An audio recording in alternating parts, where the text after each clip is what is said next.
Hello everybody and welcome to my channel, Tessa Kohler Art.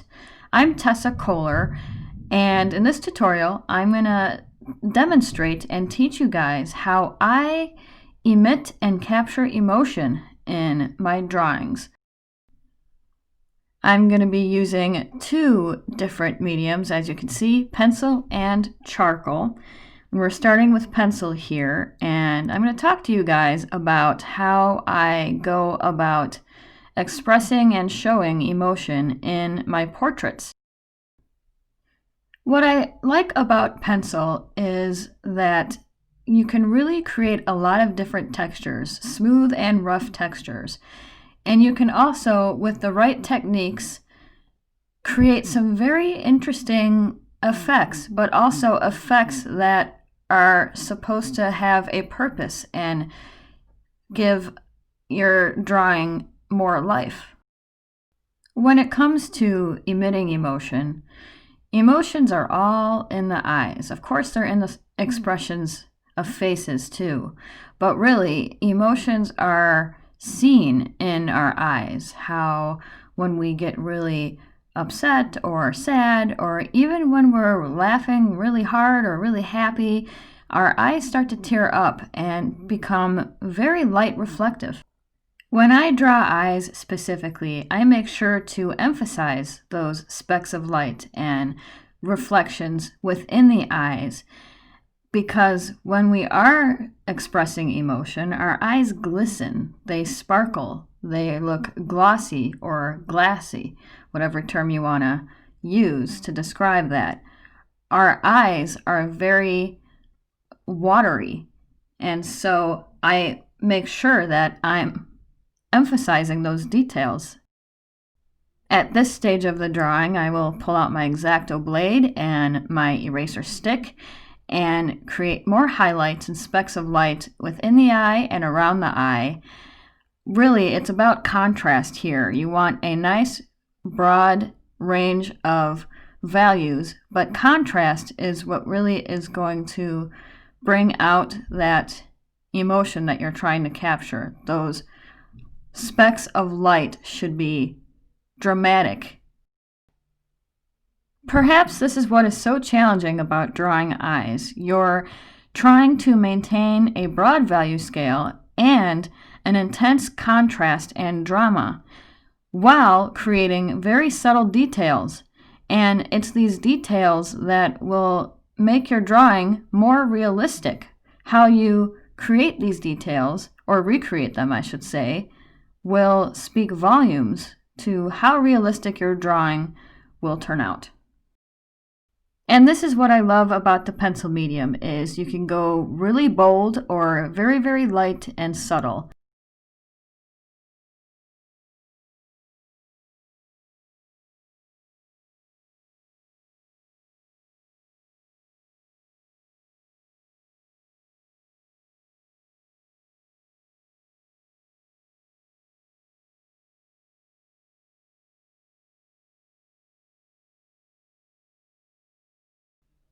I'm now moving on to charcoal pencil, or the charcoal medium. I'm using black and white General's charcoal pencils from Dickblick Art Store, blending stumps, and the eraser sticks. What I find to be quite appealing about charcoal is it's perfect for getting those dark areas very, very dark and those light areas very, very light. Like I stressed with the pencil drawing, you want a bold and intense contrast, which charcoal really allows you to do. I've found that it's easiest to start off with the darkest areas of the drawing and then work your way to or around the lighter areas. Here I am going in with my white General's charcoal pencil and being very specific and detailed about the specks of light and where they are hitting the eye, around the pupil specifically. There's a lot of contrast, but there's still a nice gray tone around the pupil, and then there's that very bold speck of light to the left there. And then I went in with my black charcoal pencil to add more contrast, and I kept switching between the white and the black charcoal pencil to make sure I am maintaining that boldness and drama and contrast. A tip I have for you guys is, as you noticed, I have not gone in and done the eyelashes yet. I am working on the eyelid and around the eye first and making sure I build up all of those details before going in and adding the lashes. The eyelashes challenged me in this drawing. They were going in one direction to the right, and to the left they were coming outward or toward you, toward the viewer.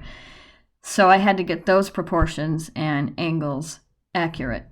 It's important to pay attention to the direction in which the eyelashes are going. It amazes me how many different textures charcoal produces. The charcoal medium is perfect for getting all kinds of textures, and there's many in the eye. Here I went in with my white charcoal pencil, added some more highlights and areas, detail around the eyelid where it's kind of glistening, and, in that crevice there and in the corner of the eye. The white charcoal pencil is perfect for emphasizing those highlights. What's frustrating about charcoal that I want to mention is, as you're working on your drawing, you'll find some of those details sort of becoming less bold or less obvious, I guess you could say, because the particles of the charcoal are spreading across the paper and smudging and smearing, and that can be really agitating for people who just aren't used to that and how the medium behaves in that way. What I recommend is getting a fixative spray, not a spray that's permanent. You don't want a permanent fixative spray. You want a spray that will keep the charcoal and in place and clean while still allowing you to go into the drawing and make edits. You don't want to use a permanent fixative.